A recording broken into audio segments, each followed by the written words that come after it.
Hello everyone, and thank you for joining us for our Marketing Crunch panel. So marketing is a key aspect for the success of any business. Within the fintech, retail trading and crypto industries, the importance of marketing is extremely high. And this is because in a highly saturated environment, it's really critical for a company to stand out from the crowd, and marketing is one of the best ways to do that. However, over the past 12 months, marketing has become tougher, especially within the retail trading industry, after ESMA implemented its product intervention measures. Today, I'm joined by some of the hottest experts in fintech the hottest marketing specialists working in fintech, crypto and trading. And in this unique marketing case study, the speakers will show you how experts run campaigns. So they will review the planning, executions and results for one of their previous campaigns. They'll provide you with a detailed analysis of the reasoning behind their decisions and what to include in copy, where to run ads and how to properly judge the success of an ad. So the aim of this panel is to leave you all with a better understanding. There will be time for questions at the end, so please save them until then. So without further ado, I welcome Nick Lewis to the stage, who is the founder and CEO of Explosive.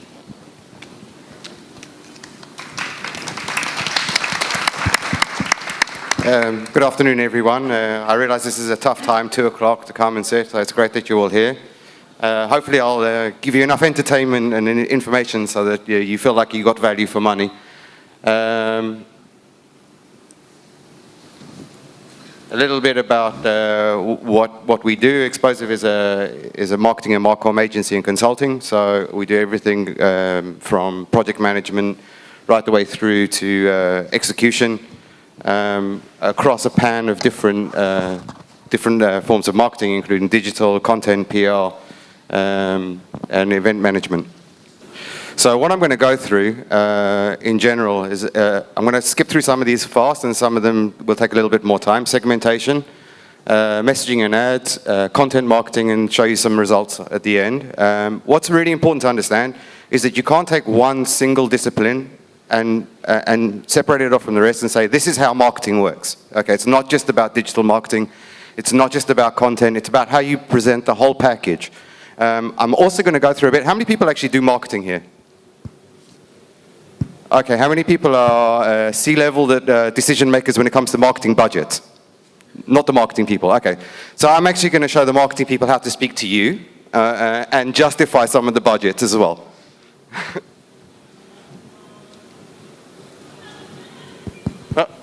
Okay, so let's dive straight into segmentation. Where am I going? Okay, so I've taken an example here for the people who aren't in marketing. That you can all understand. Let's say I want to go and buy a bag or some mixed nuts, cashews, walnuts, peanuts. Okay. Now I can go and I can take a mix. Okay, and what would generally happen if you've ever done this before is either they'll charge you according to the most expensive item, or they'll charge you by an average price. Okay. So I've taken 10 kilos here, or whatever, and what you can actually see in the top one is how you would get charged at the maximum price, how you would get charged at the average price, and what would happen if you actually bought each item separately, okay? Not only can I do that, but for the same 10 kilos, I can actually, again, segment down. I can say I can actually buy more of the cheaper because I make my budget go further, okay? So what I've got here is I can actually bring down my overall cost from the maximum by almost half, okay? This is a simple maths. Okay? So how does this work? So, when we talk about digital marketing in general and we talk about how we're going to spend our money, we can actually look at how we segment geographically. Geographically, you can also segment not just by country, but also by city and district. For example, one of the biggest ones is if you do B2B marketing in Malaysia or Indonesia, there's no reason why you should be targeting the entire country. You should be targeting the capital city only. The rest of it is just wasted traffic. By keywords and having relevant ad copy to go with the keywords, and then by your display groups, and I'll talk about harvesting a little bit later, retargeting and custom affinity. Is the marketing guys here, you know about custom affinity and how to use it to its maximum potential? It's a great tool. It's fantastic. Okay, so now what I did was I ran a simulation based on keywords that were MT5, MT4 general, which are the most expensive ones. And I said, what I'll do is I'll target UK, Australia, New Zealand, Canada, and Ireland, all in English. And I'll take Google's recommendation of €4 CPC, okay, cost per click. And this is how I get to my overall budget. And what you can see is like, you know, you can see the overall budget it'll cost me, and then the maximum CPC, the average CPC, the impressions, the clicks, and the click-through rate, okay? Without actually having to optimize anything, okay? I didn't do anything geographically other than split them out, okay? So I bid per country instead of as a package. And I bid for the third place spot, okay? Which is the same as what I did in the first example. What you can see by the example here is I immediately decreased my overall budget cost by 17%. Okay, I decreased the maximum CPC by 27%, the average CPC by 25%, and the click-through rate went up by 11%. Okay, now I mean this example is talking about 2,000 euros. Imagine you've got 20,000. 80,000, 100,000 euros, what the saving is. And that's without doing any further optimization. That's just segmenting by country. Okay? We clear? We good? So some of the people out there are going to ask, well, why doesn't everyone do it like this? Okay? The fact of the matter is it's harder work to manage larger amounts of ad groups, but it pays off. And it's really important. Talk about ad messaging, okay? I took an example. I went to Google and I typed in MT5, okay? What you can see is I grayed out the company so I wouldn't embarrass anyone. You can see the top two places, okay? MT5 is a really expensive keyword, okay? It's not a cheap one to go for. You can see that the first place actually mentions MT5 and the second one doesn't, okay? This is lost traffic. You're not going to make it, and it makes matters worse, because on the first example, you actually get to a landing page that talks about MT5, and the second one, you get to nothing, okay? You've just wasted your money if you've done it that way. So it's really important that you carry through your messaging, through your ad groups and your segmentation, into the actual ad copy itself, and the landing page. I'm going to talk a lot about content marketing, and the reason being, you'll see by the results, but this is one way to boost your results all the way around, okay? Well, when it comes to content marketing, what most marketers face is the battle to get the budget and understand why it's so important to spend money. Because like when you do direct, you can say, okay, I paid this, I got this many clicks, and I got this many conversions. And it's really simple to justify the budget. But how do you measure the effects of content marketing? And I'm going to show you in detail. It's not that difficult, okay? What you need to do is you need to understand that it does bring traffic, but it doesn't necessarily by intention to buy on the first round, okay? So that's one way that you need to understand, and you need to understand how it works. The most important thing is to start thinking about benchmarking, where you're placing your benchmark, and how it's going to have an overall effect, and you need to arm yourself with the stats, okay? If you can get to a point where you're negotiating with the finance people in your company to understand that you have a global budget, and on your global budget, these are the results you expect to return from your activities, you're doing good. Okay, but most people don't even get that far. It's like, this is content, we can cut this. Okay? So now you need to have another way of like arming yourself. First you need to understand, and you can explain, this presentation is going to be available, Celeste? This presentation is going to be available for everyone afterwards, right? I don't mind, like, I'm willing to give it away. Okay? You need to understand and explain how everything fits in together, okay? When I talk about harvesting, I talk about bringing people to your real estate, okay? By any means possible, you bring people to your real estate. You then track them, and then you can retarget them, okay? So you get traffic that's coming in from organic, which is based on content, which is based on your search results. You get social ads, keyword ads. The intention to buy from keywords is lower than from remarketing, okay? But if you can get people to your site, you can harvest them later for retargeting. Custom affinity, AdWords, and native advertising. Once you've got them into your site, you can remarket. Once you've got any kind of contact details, you can start marketing automation on top of that as well. Okay, all of these things combined together is what's going to give you your best results as far as getting conversions. So when you go through, you get to harvesting, site visit, lead. Once you've got the lead, you can start the marketing automation, then you can start the sales process. During the sales process, you can do the upsells as well through marketing automation. This is the current landscape. We've been through this. Again, this is going to be available afterwards, hopefully, so you can see it. This is how you measure the ROI from content, okay? Firstly, you do get traffic. You can measure some increase in traffic. Generally, it comes, you'll see it through direct, organic, social, and referrals, okay? Referral is not the same as referrals that people know from the industry. Referral is a Google term that means that the traffic came from another website. The second, and then you get increases in your retargeting pool, obviously, and you get an increased number of leads overall. What you get on top of that is the branding. Now, the branding is like the bit that's harder to explain, and I'm going to explain it really, really simply. So you get a higher SERP, which means you appear higher on the search, which means you get more visitors in any case, organically. You get increased brand trust and recognition and authority. People who trust your brand will convert better. So you get a higher conversion rate, and you get a higher CTR. Okay? I'm going to run through a couple of results. I have time for results. 1 minute, 30 seconds. Okay, these are real results. Okay, hang on, I skipped one, right? If there's one slide I really want you to see, it's this one. Okay, these are real results. Over a period of 2 years, I decreased the cost per lead by 41%. Okay, that's a huge decrease. That means spending less to get more. Okay, I decreased the effective CPA by 44%, increased the lead relevancy by 109%. And this is everything that I explained to you: the segmentation, the use of different networks, the uses of content marketing, and to build that brand authority. Okay. If you have any questions, please write them down, and I'm willing to take them at the end. Thank you.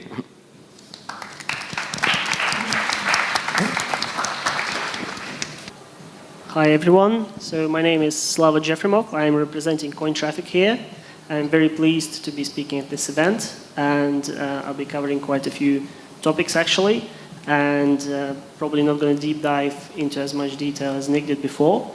Instead, I'm going to talk about the opportunities that you have if you're unable to use the conventional methods of advertising, be that Google Ads, Facebook, or some other places. So CoinTraffic is a crypto advertising network, so we worked with quite a few blockchain projects and with quite a few Forex companies that wanted to, some of them ran ICOs, some of them wanted new traders.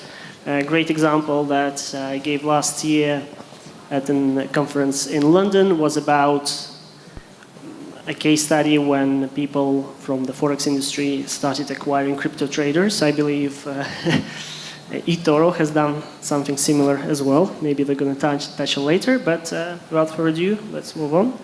So yeah, the topics, I've just discussed them. I'm going to look at the press releases. So I would like to look back. I'd like to look back 7 or 8 months ago. So when I did it, okay, color palette is quite weird, but so a lot of Forex companies, they wanted to acquire crypto traders, and they all had similar problems, so they thought that they figure out all the patterns, and actually they didn't. So people, again, I'd like to commend eToro on their HODL ad that they ran. So a lot of crypto traders just held their assets, so conventional marketing patterns that they had and attribution models didn't work. So a lot of money wasted, but a lot of money gained on cross-sell and upsell. So you can see that the main takeaways from the cases that we had was to revisit audience profiles, right? So you need to really know what you're doing, recalculate the LTVs, and look into branding more than performance. So branding is very top of the funnel. It's really hard to measure, especially if you're using last click, not as performing as Google Ads, but what you can do if you've been banned from, say, Google Play, or you cannot advertise in certain regulations. So display and native ads, content marketing, something that Nick touched as well, and the old playbook. So you need to find ways to do offline advertising as well. So the standard channels would be Yahoo, Google, YouTube, LinkedIn, CoinTraffic as a means for crypto advertising, DoubleClick, Bing and Facebook. And what I would like to show you here is that mobile really converts. That's one thing. And probably the biggest question here, if you notice DoubleClick, it's a top-notch solution for programmatic advertising, but unfortunately it's not available for smaller businesses. So you have to be really on the top dog list to get DoubleClick, or you'd have to go through the agency. So if programmatic is not available for you and you'd like to buy, for example, crypto audiences or trader audiences, you'd have to go to CPA networks or a very niche advertising network such as CoinTraffic, for example. Last year, I said that there would be no quick wins, right? So the standard thinking about, and you can see Coin Media, that's one of our brands. We did some analysis and I say, yeah, standard stuff, CPM, CPC, CPAs, and then ROAS, something that every trader really knows about, is probably not going to work for you, right? And partially it was true. But this year, I think we found quite a few patterns in, that could give like smaller companies the edge. And so if you move quickly, you have an innovative product. Those would be the progressive web apps. So if you're running a trading platform or something to do with finance, where you have charts, where you really need to re-engage people, progressive web apps would be great for you. And I think the next big bet that Google is going to have would be the trusted web activities, TWA. So basically, you can have a website that looks great on mobile, and then you can instantly put it to Play Store, so you don't have to have it as an app. It's great, and it really converts. So retail clients see a huge conversion increase. Banner ads. So once again, if you don't have the ability to work with the bottom of the funnel, which is say customer affinity audiences, if that's very nice CPC stuff you can do on Google, you should use banner ads. So a good example of banner ads, if we're talking about gaming, is to have them very specific. So on top, you would see that we created HTML5 banner ads, and HTML5 banner ads convert better than GIFs, for example, or static ads. And then the second ad, so it just has a placeholder because we didn't want to show any live games. So whenever a banner would be served, in that instant second, you would receive the live odds for that particular game. So this is the technology we're talking about now, right? Some people are utilizing that, some people don't, but 47% increase in CTR for a banner ad, it's huge. So if you can do that, go ahead. And hopefully you have a great API. Otherwise, when having millions of calls to your banner ads, it can crash. Press releases, again, top of the funnel. So I wanted to show you that with the recent, for example, Binance hack, one of our clients, it's very hard actually to get case studies from real clients. So Parsec gave us their competitive analysis. So they're doing some blockchain, crypto, forensic stuff. And this is how they approach PR. And planning is essential. So they realized that one of their streams would be to tap into the news where a blockchain or some crypto ad exchange would be hacked, or there's like an issue in security. They would immediately jump on all the press releases and coverage that their competitors were doing. So those are Chainalysis and CoinFirm, and then analyze that, and then they have an action plan and it would go. So that's how it looks like. I'm not going to go into more detail. If you're on budget, and on budget means roughly 1,500 that you're willing to spend. So if you're a new project, and how it usually goes, yes, sorry, 1 second. You just buy some ads and do press releases, and this is what you can get for 1,500 euros. You can get quite a lot, so even on budget. Cool. Thank you.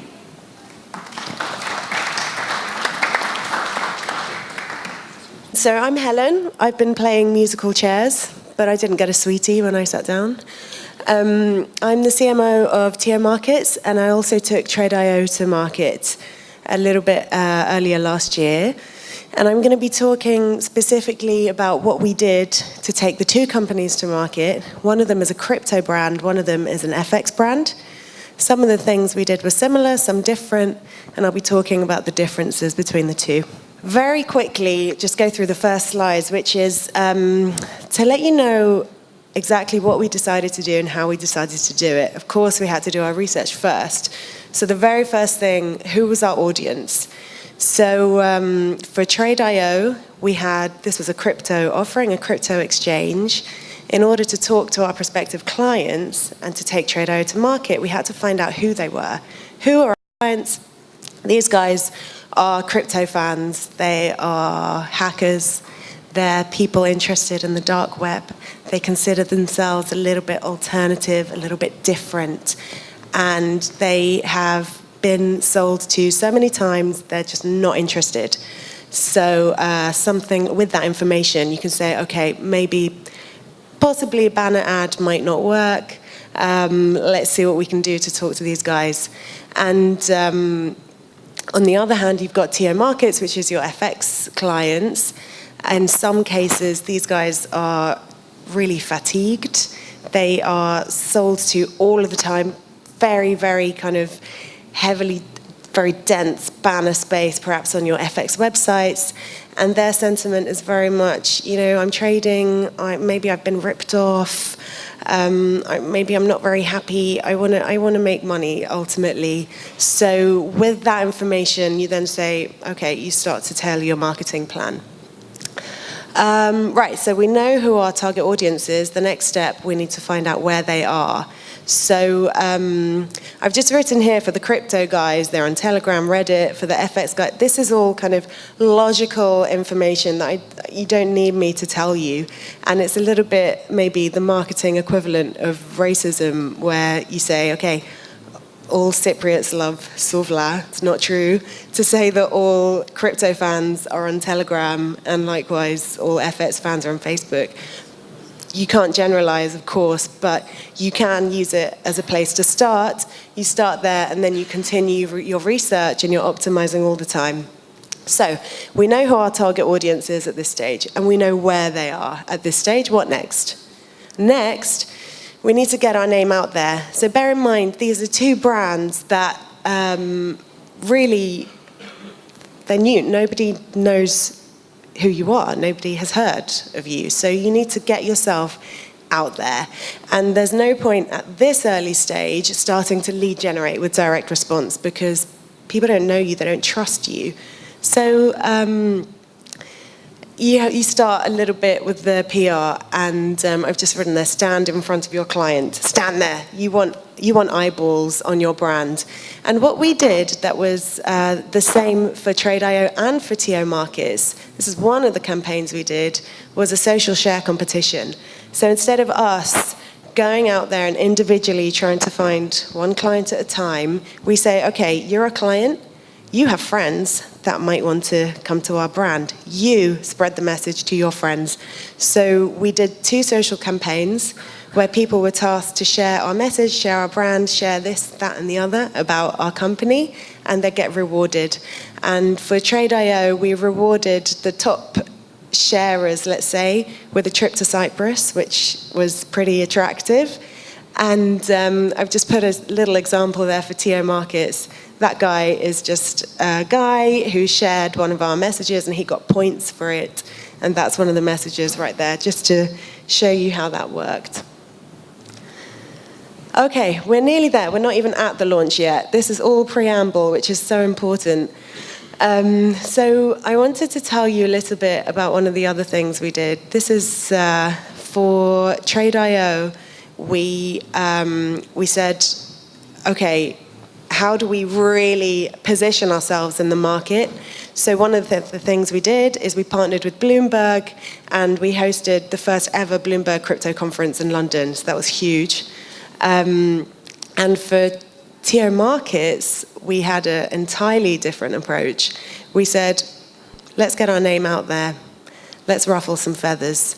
So the very first thing we did was we launched a campaign. I don't know if anybody remembers the April Fool campaign this year.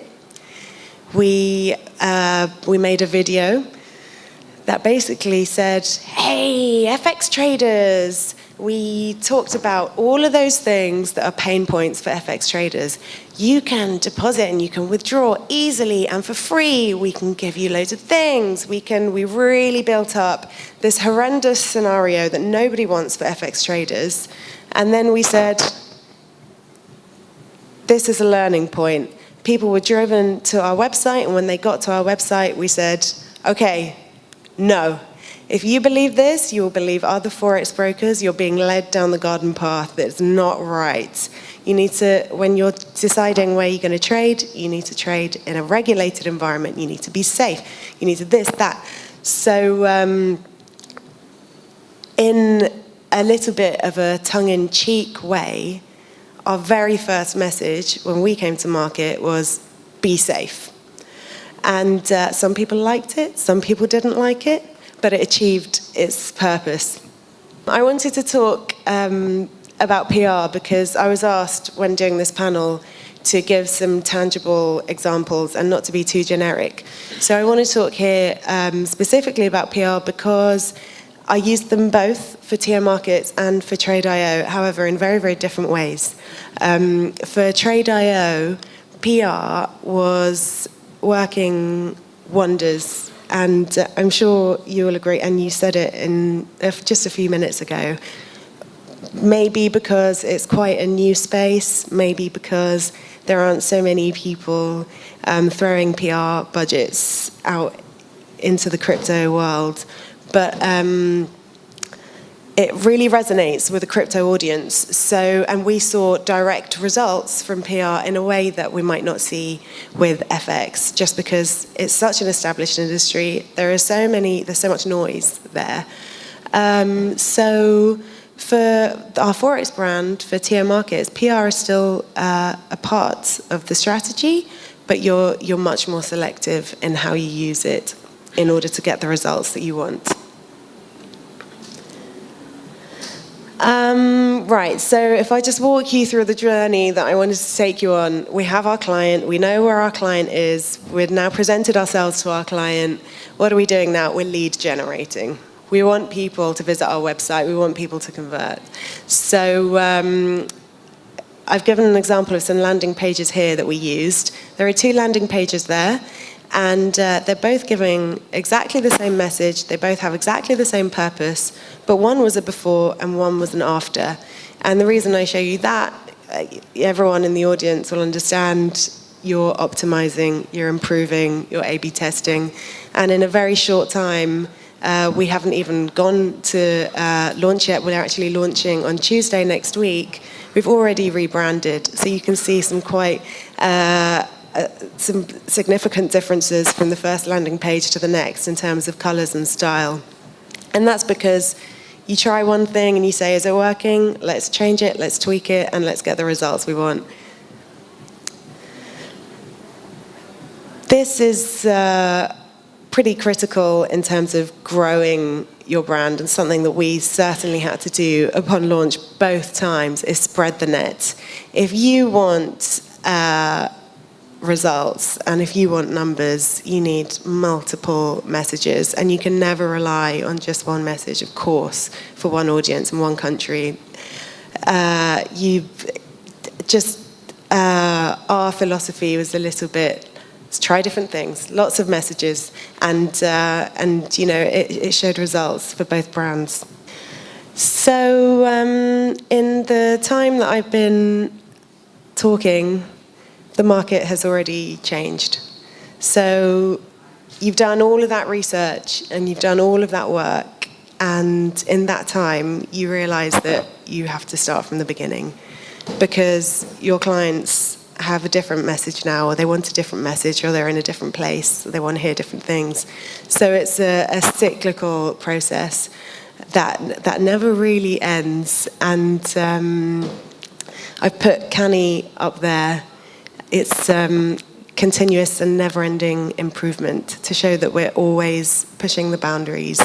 We're always striving to be better and to outdo what we'd done yesterday. That's it from me.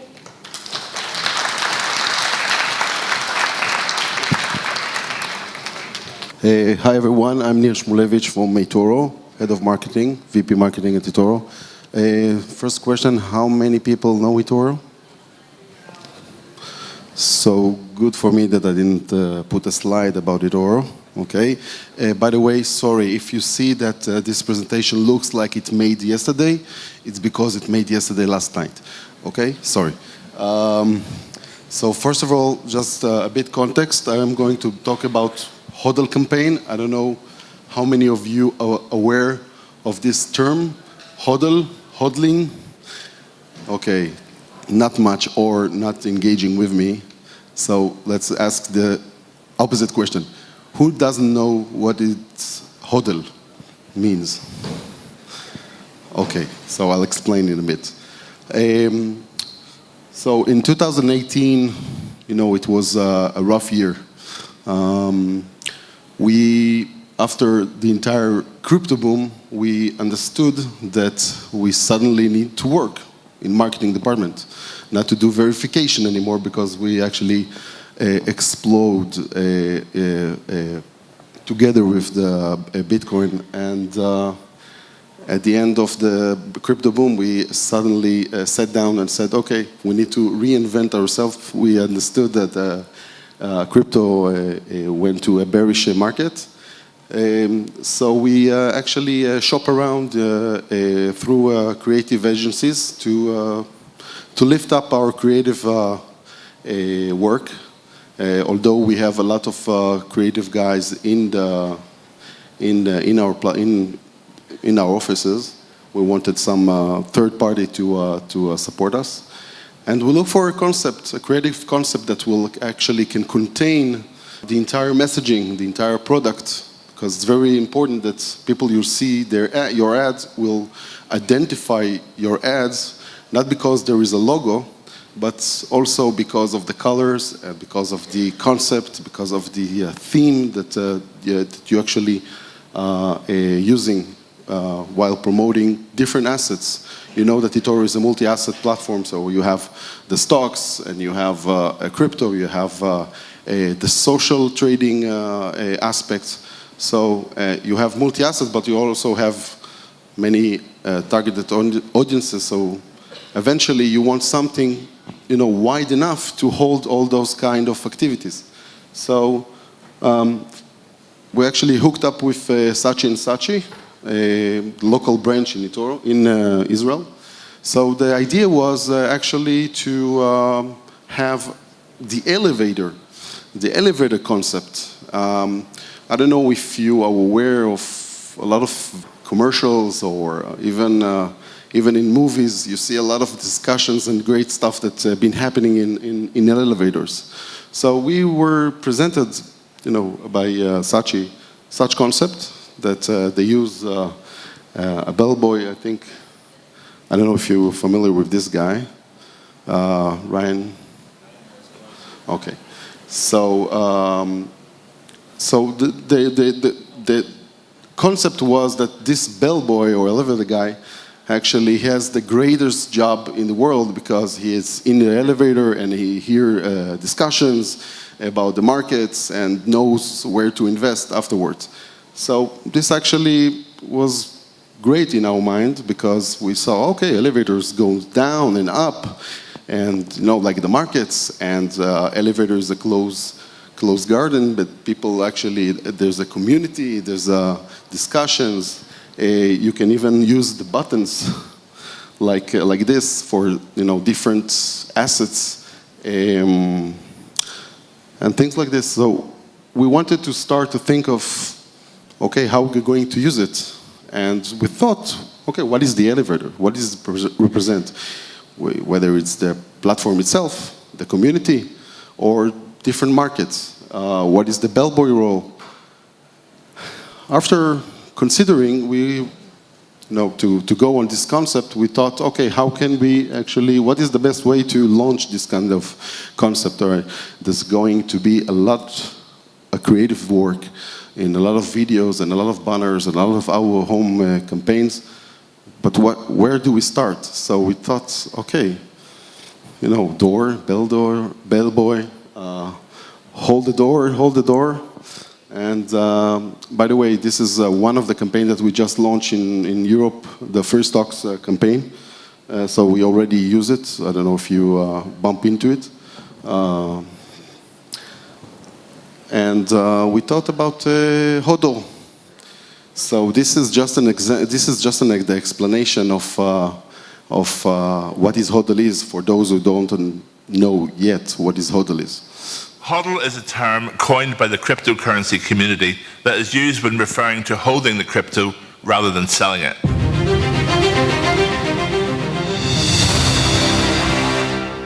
Yeah, with the ESMA disclaimer around it. Okay. So, moving forward, so I don't know, there's a lot of memes in the internet about hodls. You see hodling, everyone is hodling, even this guy hodling for 6 months, 12 months for the crypto to come back.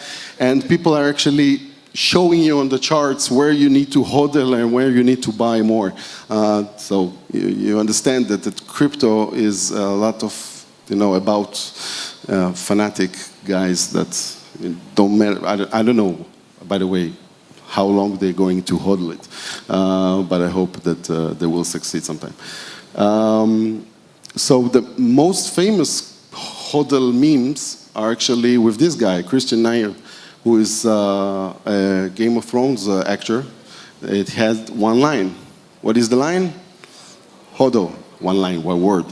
So we thought, okay, how can we combine it? How can we actually, make fun of it and contribute to the pretty gloomy crypto community that were there those days after the 80% drawdown. So I don't know if you saw this ad. I hope you did. We have a chance now to see it. This is the result. Christian, buddy, come sit over here. Now, the advertising offers have been flooding in. Look at the pile of offers I've got here for you. Look, let's just take a pic. Picture this. You're hiking through the Rocky Mountains, okay? And you're carrying gorgeous rosewood designer door on your back. And you look into the camera, and then you say, oh.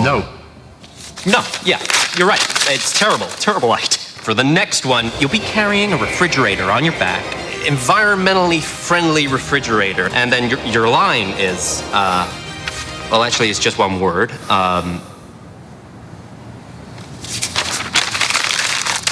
We'll put that one on ice, okay? Yeah. This is a hot dog chain. You're carrying this huge hot dog on your... Enough! I've had it. No more carrying, no more saying that word ever again. I'm a serious actor. I have depth. Why can't you get me something with like an office with a tie, for example? Action! Bitcoin is crashing. We have to sell Bitcoin is a bubble. Hodl. Hodl. Hodl. Hodl. Hodl. Hodl. Hodl. Hodl. I have to find a new agent. And ESMA disclaimer at the end. So as you can see, it's much longer than the regular ads that the marketeers actually planning and producing, because it wasn't an ad. There is no promotion in it. We didn't talk about our platform. We didn't talk about anything. Even the call to action at the last slides, we didn't needed it, and probably I regretted that I put it anyhow, because this wasn't the idea. The idea was to be a viral, very funny ad, and to have fun for ourselves and to have fun for the audience, and that's what we did. So we had in 24 hours a really boom on Twitter mainly, with 10 million views on this ad, and most of it in Twitter, because the crypto actually community is on Twitter and Reddit, but Twitter is very great. And this was just before actually we launched our platform in the US. So it was, again, we actually been able to introduce ourselves in a great way to the audience just before we go there. and we seed it only with 50,000, just to give us a push. And most of the budget went to Facebook, which didn't go up on viral. But it was great in terms of engagement, because it's not just views. You can buy pretty cheap views, but eventually you don't want just views, you want engagement. And there was lots of retweets and comments, and as you can see, and we got some great coverage from influencers and personas in the industry. So as you can see, people actually really like to go through the entire video, and they skip their own video that they wanted to see in order to see the ad itself. I'll go quick. So even Charlie Lee, who's the founder of Litecoin, also retweet us. And even Christian itself, that we were afraid, by the way, from a lawsuit from Game of Thrones, but eventually it didn't happen, and I wish it, I wish it to happen, actually. There was no such a bad PR, right? So even in Reddit, people actually noticed that on the elevator buttons, there's a moon and rect, which is another terminology on crypto space. Even media, we got coverage, free coverage from the entire crypto website, which is great, free. Not that free, it cost a lot to produce it. Eventually, but we enjoyed it, even in Israel. So further activation, we print a lot of shirts, by the way, even today in our booth. Gone already, so forget about it, next time. But if you get one of them, don't use them as a pajama, please. Please. That's what I do, but you're not allowed. We even brought him we even brought him to the next web conference 2 weeks ago, and for 2 hours there were a lot of people there. It's crazy. Oh.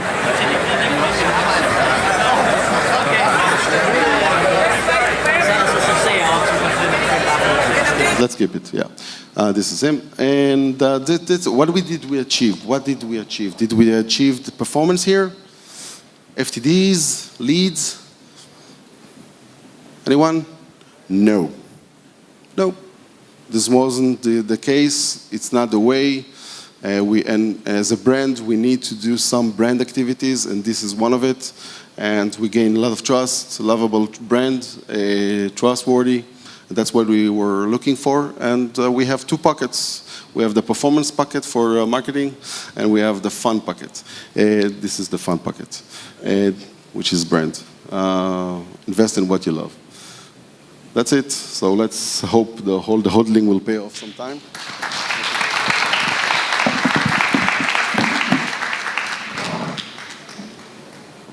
Hello, my name is Sergios. I'm from Software CY. We're digital marketing agency. We're based here in Limassol. Our expertise is on search engine optimization, and today I'm going to be talking about that. I'm also going to be comparing Facebook versus SEO leads, how the Google algorithm works. I'm sure many of you wonder. And my last point will be a live demo of what we can do with SEO. So, because we've seen 4 speakers, amazing here. I want everybody to stand up. Everybody to stand up. Stand up, everybody. Everybody, everybody, everybody, everybody. Up, up, up, up. So my first question, I want the people with no SEO experience at all to sit down. I just want to see how experienced is this audience, because it will affect my last live demonstration. Thank you. Great. Please sit down. I hope this was refreshing for you. So, I'm going to get started with Facebook versus SEO leads. So a lot of you using Facebook you're doing ads, like my friends here. So when you're placing an ad on Facebook, people go there because they want to see what their friends are doing, what their family is doing, just to see some news, gossiping, all this. Everybody does it. So traffic from Facebook, it's considered cold, except if you really, really target it, or if you do remarketing. So what's the source for remarketing? You might run one ad on Facebook and then use remarketing and get those who are interested, or use any other traffic coming to your website and turning into remarketing. Google leads, let's say SEO leads, they're considered more warm or hot because I want to trade gold. I don't know where to do it. I want to try trading gold. I'll go to Google or to Yandex or to Baidu. I will search it. The results that come up first will get me. So I'm interested. I'm warm. I'm hot. If I'm not and I consider cold, then the remarketing from Facebook is going to get me, or remarketing from Google Ads is going to get me. So who is getting all the traffic? First guys from AdWords, they get 10% of the traffic, whatever you search. Then the first guy gets 41%, second guy 19%, and the rest goes below. This is a case study for a term, not relevant to your industry, but I had it ready, I had to do it last night, so I put it there. Now, how the Google algorithm works. So Google is changing a lot. They change a lot through the years. Every year they're releasing something new. Even tomorrow we're going to see them here. Something for the ads probably. So right now, I want to explain a bit how it's going. So you have your website in the middle, okay? And each website has a ranking, a grade, let's say, from 0 to 100. How that's determined, this is affecting your rankings. So you need to have as higher grade as possible. So Google is going and looking for your friends. How good friends? Then it means that I'm good. I'm a good person. Someone will trust me. So they go and they check out everything. Do you have a Facebook? Do you have a Twitter, YouTube, Instagram? Oh, you did a PR. You have a link from another website. Let's say another website relevant to another Forex website or a review website. So each website has a grading. So the numbers are put around. Google goes and grades everybody and then comes back to you and puts your grade. This grading is really important when it comes to SEO. So this is purely off-page SEO, okay? Now, SEO is two parts, on-page and off-page. 20% on-page, 80% off-page. On-page, I'm going to go into a live demo right now. You're going to see what we mean by on-page. So it's changes that you can do immediately alone on your website. Off-page is things that you need to do outside your website. So getting more links, PRs, like Helen used with TO Markets. So this is off-page activity. So I'm going to do a live demonstration here in front of you in regards to off-page. So what I need someone from the audience who has a website and he's struggling to rank for a specific term. I'm going to open this to you instead of me choosing the term. So if someone is struggling to rank for a specific keyword, now it's your chance to get a free consultation on stage. Nobody? Tell me one keyword that you're struggling. Any keyword. Oh. Yeah, I want one keyword. For example, trading gold. Huh? Forex for TO Markets. Where's my mouse? So you want me to search for Forex? Trading. So where is TO Markets? Do you know where is it? You have idea? Okay, then I'm going to do it a different way. So just going to go to the fourth page. I'm going to pick one guy up, okay? Let's see who is the lucky guy that's not on the room. So let's pick these guys.